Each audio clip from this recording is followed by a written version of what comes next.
এক সময়ের কথা, এক বনে এক চালাক শিয়াল বাস করত।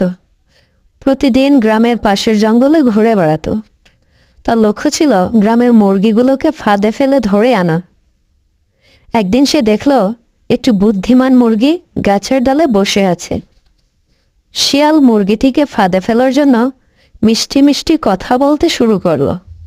সে বলল, আরে মুরগি ভাই, তুমি এত উঁচুতে বসে আছো কেন?